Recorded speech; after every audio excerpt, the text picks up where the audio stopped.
So hi guys, I'm Natasha and I'm the proud founder of Isabella Homes. We are a supported living provider. My grandmother was a mental health nurse and I've named the business after her. I always say to my staff, we're in a people business and we're in life change business. You genuinely need to have a care for people. Okay. I've got about 30 full-time staff. You can have one tenant that's, paying 2.5 a week. Some of them are charging $4,000 a week. Would you still recommend this to someone who just wants to make money? Yeah. I'll be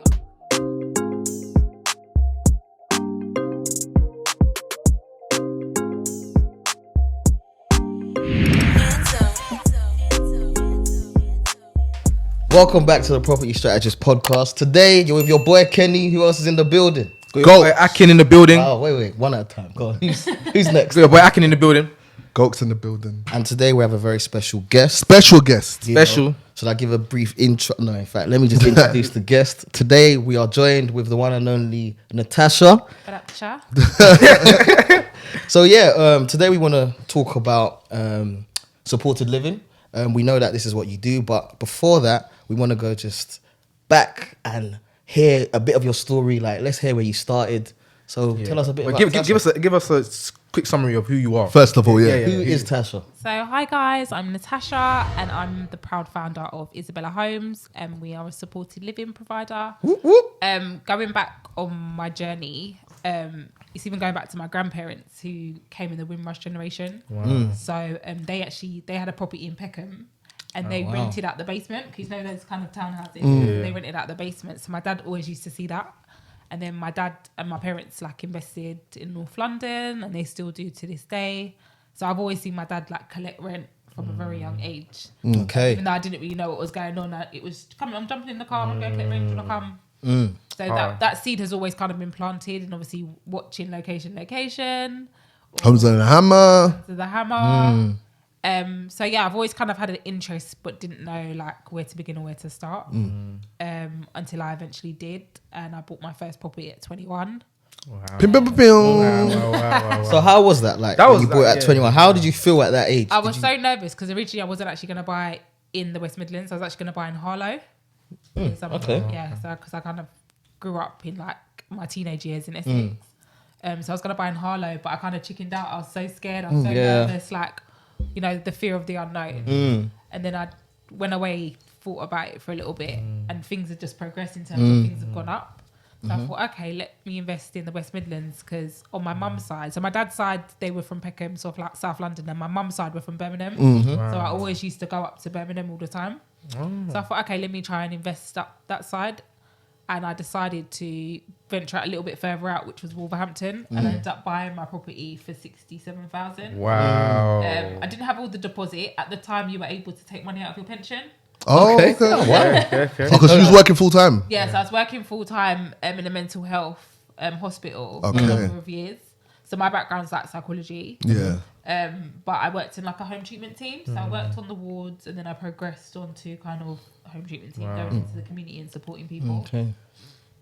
So from that, I invested in this property for 67,000. Wow. Was this done up or was this? No, this is it was a repossession. Wow. Okay. So, and it was in such a bad way. The person had dogs. So they were it literally it was just awful. Did that not scare you though? The fact that it was dirty. Why did you end up going for it? What was your plan for For it? your first one. Because the burning desire for me to get onto the property was so strong. I just said I have to go for it. And my dad's always told me, Natasha, what's the worst that could happen? That's You can amazing. sell it.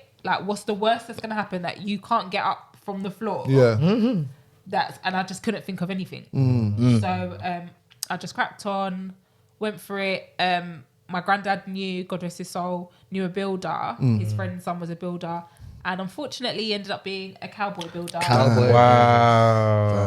So talk to us about that story. How was that? What happened? So First one, Yeah, and you're saying this was a recommendation. This wasn't someone you found online. Somebody recommended it. So your granddad must have gassed him and say, "Oh yeah, this guy can do it for you." Yeah. It was an absolute nightmare. He basically took 15 grand. How? Wow. When? What? So So obviously initially you give them money to make a start. You made a start. Okay, Natasha, I'm going to need X amount more. So every time he was asking for more, I'd go up and have a look. And I say, okay, I've seen that he's taken down the extension and put one up. Okay, I can see the slow progression. Yeah. But then it started getting to a space that he kept asking for more. But then what you was what you were doing and what I was giving in terms of money wasn't matching up. Just to even go back, obviously, you bought your first house, you bought your first property. You said you didn't have the money initially to buy it, but then obviously now someone's asking you for 15 grand. Where did you find the money from? I took out a personal loan. Okay. Yeah, I took out a personal loan. Wow, that's very brave and bracing. Yeah, I would never do that again. Okay. I took out a personal loan, and obviously, so I couldn't even afford the loan. The whole plan was for me to use the loan, do it up, and then invest, do a remortgage, and get the money to pay off the personal loan. But that never came to fruition. So now I've got a house that is not habitable. I've got 15 grand debt.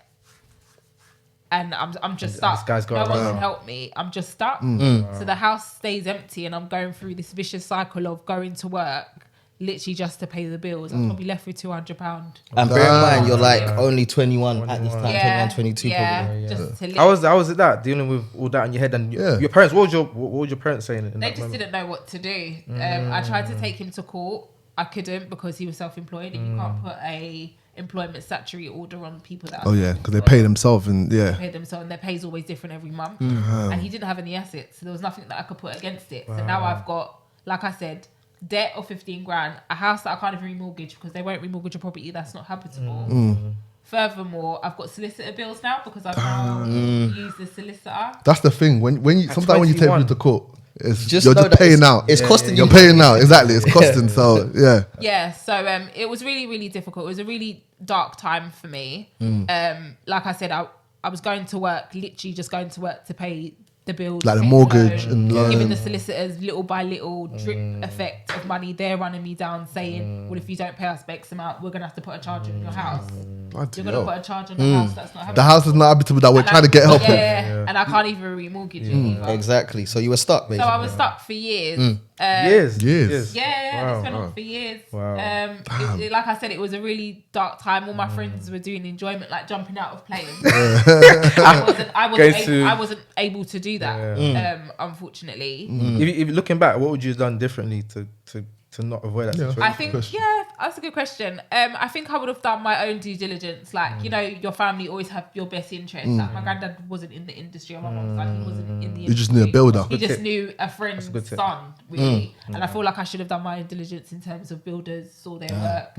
It's a bit harder back in the day though, because now you can go online, you see reviews, you can see websites. Yeah, exactly. Got, like, trusted And I guess back then things were not like that. You have but to then again, but this was word of mouth too. So even then, you can never really tell. And obviously my granddad's from the West Midlands. I'm not. So he probably knows more people. So and no matter what you do, these builders, you know that they can. You know exactly. You don't know 100% they're going to exactly. So what was the turning point in that situation? You said you were there for a few years. Stuck. Yeah, stuck. So what happened was, my mum said she was kind of able to help me because she came into a little bit of money. Shout out to mum, man. And we managed to find some. I put an ad out to say if any builders that want to help me on Gumtree. So I put it on Gumtree. Please help me at like a discounted rate. And I think generally, you actually did that. Yeah, and I think God literally, heard my prayers. I'm a praying woman. Come on. That a man literally came up. His name was Pete, and his wife Catherine, and they both said, "You know what? My husband's a handyman. He's just left his job. That's amazing. Wow. Your house would be his first gig to kind of prove himself. Wow. We'll literally do the whole house, and it came to like $7 grand. Wow. The whole house. And someone already took 15 and grand. from me. When you say the whole house, you mean like the whole, like literally the whole house. How much work do you need? Like electrics and plumbing? Yeah, so my dad's like an electrician, so he was kind of able to help out. But in terms of like, these people were like very good, like in terms of budgeting and getting cheap stuff. For, like my flooring, like the slabs were like £5 a pack. So they like knew where to go. When you have a builder that cares about your own pocket too. God, keep sending them. So they were literally like a godsend. And just little by little, I was able to get the house kind of completed. And I've been living in that house now with my husband for the past since 2018. So did you just move in there straight away, or like did you let it out? Or? So when I got the property, when the property was completely finished, I started renting out the rooms. Okay. So initially you rented it out. Yeah, so it was always going to be rented. So I got consent to let, and I rented out the rooms. You have to give disclaimer. I rented out the rooms for a bit. And then I was working. I still wasn't able to kind of refinance the house because I just had too many outgoings. My outgoings just weren't. At this point, you're still paying off the loan and stuff like that. Yep, I'm still paying off the loan. That's stupid loan. Yeah, exactly. That's stupid loan. Exactly. So I was doing all of that, and then eventually, my parents kind of separated, and my parents both came into some money because as a result of that, my mum was able to retire at the age of 52, and she kind of helped me with that loan. So with that, I always knew that I wanted to kind of be an entrepreneur and be my own boss and go into property. So once that debt was cleared, I was able to kind of remortgage the house that I lived in and was able to buy another property. Wow. I think we need to take a pause there because I feel like at that moment it's one or two things. It's like, okay, this is a bad analogy. I felt like clapping. Hear me out. This is a bad analogy, yeah. But you know, like when you're a roadman on the road, yeah, back in the day, yeah. Just and stop. and then you get into beef, and it's either you go one way, you go back into it more, or you give up. Like you could have like 9 times out of 10 you Said, said so this many is times. long. Do you know how long that process was? Yeah. Some people have said that is long. That's And long. bear in mind, you're young. You know what I mean? 21. Nowadays, now it's like you're young, you're doing something, you don't like it, you give up. You give up. Yes. Straight. Yeah, I'm sorry. I'm that kind of person that like I read a lot, and when I read books and I hear about people's adversities and delayed gratification, I knew that there was always going to be an end result. And for me, if I know that X, Y, and Z, and I'm going to get to that result, then I'll persevere and continue. I think that's the one thing I kind of don't let go. Yeah. So did you like do things to remain positive, to remain focused at the time? Because you What was you doing to like just stay positive? Yeah, and are you trying to tell us that you wasn't there wasn't one point you thought I want to give up? Yeah. Of Like, course, there were so many times, I'm in so much debt, and also my parents were divorcing. All at the That's a same lot. time. Plus, That's- I'm moving from Essex to North London, which is Right. like my old ends. So it was like a whole transition. Like it was such a lot a going on. difficult time. at that critical age of like you went to uni, right? So just after uni and like, do you know what I mean? Life is changing a lot. So that's a lot of change at the same time. Yeah, but I feel like I'm quite resilient, and I feel like you learn that from the playground. When people are trying to pick on you, you have to give it to them back. It's like all those kind of little skills for when you're young that kind of builds you up to be the person that you are today. Yeah. Probably your parents as well. Oh yeah. Yeah, Are definitely. your parents like that as well? Like they very Yeah, most definitely. My dad is very much the person with all the dreams and ideas, and my mum is the person who always executes. So them two always worked as a pair. Still really good friends now. Yeah. And they kind of, and that's how they've always worked. So I feel like I've seen that from my dad, a dreamer. I'm such a big dreamer. And me, I just go all the time. I don't know. For me, it's just like I just go for it. I don't know how I'm going to get there. figure it out. Yeah, and that's really how I've always done things, really, is just figuring it out. That's amazing. That's amazing. That's No, amazing. that's really good. So you're saying after the first one, you had a bad experience, but then you pulled it back and you rented it out. You eventually remortgaged. Yeah, and I tried to. Yeah. Okay. Talk to us about that. Yeah, so I tried to remortgage and I thought, okay, this house is ready, it's ready to go. I couldn't remortgage because we What was found the out reason? the property had Japanese knotweed. Another issue. Nah, come You know what? again. This is the first time that I heard of Japanese knotweed. Oh, swear. Oh, Swear, really? I had never. Listen, when this guy told me, I was thinking, what even is that? I genuinely thought this guy's he's just being silly, but it's actually a thing. It's crazy. Yeah, So do you Japanese- want to tell man. us what Japanese knotweed is? Yeah, so basically it's a plant that will grow through like concrete, can really grow in the foundation of the home, and it's quite hard to eradicate. If you want to eradicate it one time, it's like 20 grams. So after the 15 grand and then So when the It's not a joke. when the person came out to tell you that, you're probably thinking Germany's not weed. You're thinking, it's just some sort of you get the get rid, gardener out. You know what? Loads of kind of get rid of like that. I said, I read, so Yeah. I kind of heard about it before. Oh. So when my broker told me, I could have literally fallen like Oh, did- dropped what- on the oh floor. my because God. I thought, Japanese oh my knotweed. goodness, what am I gonna do? So I got a couple of quotes, and they either said you can either pay 20 bags now, or we'll come with a digger and we'll dig it up and we'll do everything one time. I haven't got 20 that kind of grand. money. Just Or you do a treatment plan which will last 5 years. treatment plan. What? Yeah, wow. So every three times out of the year they will come. Winter, summer, and then winter, and then autumn again, and they'll spray down this pesticide, and they'll just keep coming for the This next property. So, 5 but is years. it after that 5 years, and then that's when you can now refinance? Yeah, that's when it will eradicate. Yeah. Oh. So what? So with because you've obviously initiated the treatment. When you wanted to refinance, did they say, okay, we'll give you the mortgage because you started it, or did you have to wait? So 5 yeah, years? so what? Wait, so just to confirm, did you do the treatment then? So you went for So the treatment? yeah, Okay, we you went did for the treatment. Okay. So we did the treatment plan. However, the lenders came back and said, okay, that's great that you've signed up and you're doing treatment plan, but we need you to pay for all of it, and then we'll give you. Oh, so it doesn't even have to be completed. Just pay for it. Yeah, just pay for it. Show us that you paid show us for that it. it's on the program. But is it still Pay for it. £20,000 even after 5 years? No, it's shorter. It's Oh. a lot cheaper when they thank eradicate God. it slowly. No. Hey. I think altogether it dropped down to something like £3,000. Oh, okay, yeah. I'll take the 5 years. Man. Yeah. But then that's the thing. You have to have the money up front. Yeah. £3,000. Do all of that. Damn. Plus, you can't Okay. touch your garden. Wow, this property is the gift that keeps on giving, isn't it? Like, I lie. yeah. What? Japanese Hey. knotweed. Imagine after all of that, you hear Japanese knotweed. Yeah. Wait, that whole first story, I was thinking, well done. Thank God. Yeah. Natasha did it, I and let- now you're telling me again. Yeah. Nah. So then the second time I tried to remortgage, I couldn't because the rooms had locks on it, and because I was renting out the rooms, the lenders didn't like that. Okay. So Just getting into that, because I know a lot of people obviously get property to renovate and refinance. Yeah. I think we should speak about it more because people don't realize there's so many issues when it comes to remortgage. So many little Listen, things that Like, can happen. people make sense sound like Thank you make very it much. so easy. but I'm it's glad you not. made that point because Yeah, like- because even sometimes we will post something on Instagram, right? We'll show a property that we're not refinancing. We did it the other and day. people are commenting, questioning like, why are you not refinancing? But because everyone makes BRRR sound so sexy. Simple, and so They make it sound like you should do it for everything, but you don't have to do it for Yeah. everything. Yeah. Because what people need to understand is still debt. You're taking on more debt, by the way. It's not free money. Like, obviously, we understand leverage and we believe in it and we use it. But in certain situations, like, just understand that when you're even doing your numbers, like, understand that you just have to be like, you just never know, man. And Just conservative. Don't do your project without like reversing, like, basically just working backwards. Yeah, Working yeah. back. So don't refurbish the whole house. And go to try and get a remortgage. Yeah. They might not be happy with Exactly. the way you put the house. Like, Yeah, you know what I'm saying? good point. Because what we do is before, even when we're looking at the deal or whatever, we look at what property is sold for in the area.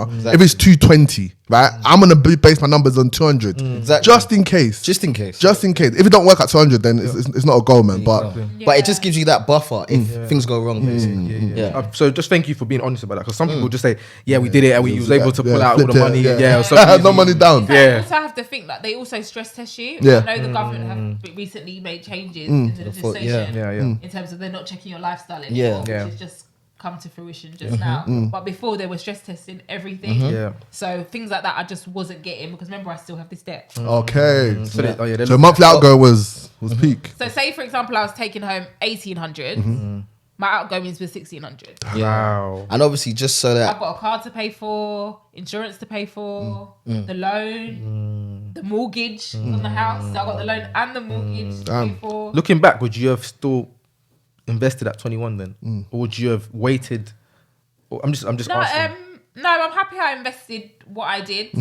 I feel like that journey has taught me a lot of lessons. Got you. I learned so much. I think it made me even stronger. built your Resilient. character. And resilient. what even led me to the position that I am in now. And even when I set up my other business, I've had so many adversities. So when I do have the wins, like I really Trust like me. When It you see really Natasha, means something. yeah, when you see Natasha there, you say, "Oh, she's got this many supported living accommodations." Yeah. They think, Oh, "Oh, the she's struggle. so easy. She did it so easy." No, No, grind. they don't know. So you guys I'm saying. have no idea. Like I've had to go into like therapy to kind of overcome all of that. 'cause Of course. it's a lot. Of course, really. of course. Especially when you've never had too much adversity or money Yeah, issues yeah. growing I up. think debt as well. Like coming from our backgrounds, debt is seen so negatively in our like community. So Yeah. when you got a big debt in your head, you're Even the thinking, shame, like Damn, it's a big shame. Who like- can I even go to tell that I've got this debt like this? Do you know what I mean? Like, so I can imagine it would have been weighing a lot. Yeah. So I guess at this point, you got the house. Are you still in full-time work at this point, or Doing full-time work. cool? positive. Cool. How But old you were was you around this time as well? So 21, 22, 23, 24. About 24. so you moved to Wolverhampton. No, so I used to work in shifts. Okay. So I used to only work 3 to 4 days out of the week. I used to Okay. do 12-hour shifts. So the days that I was off, I would go up. Okay, got you. So that's kind of how it would work, and to the point that I kind of told them to make my shifts kind of Monday, Tuesday, clump them all together. So I can have Thursday, the rest of the weekend off. Okay, cool. That's how I used to do it. Cool. Okay, cool. So you've kind of told us your introduction to property. You spoke about how you eventually, I guess, you refinanced that house, and then you bought another one. So I bought a house. You used that refinancing to use that house to that remortgage to buy a house. Okay. So did you say you did what? I bought a house off Gumtree. Gumtree. Yeah. That might be the title of the Talk show. to us about that. Talk to us about that one. Yeah, I bought. So I used to like I said, I've always been interested in property, so lease options was like a thing. Yes. At one point. Made it sound sexy as well. Yeah, exactly.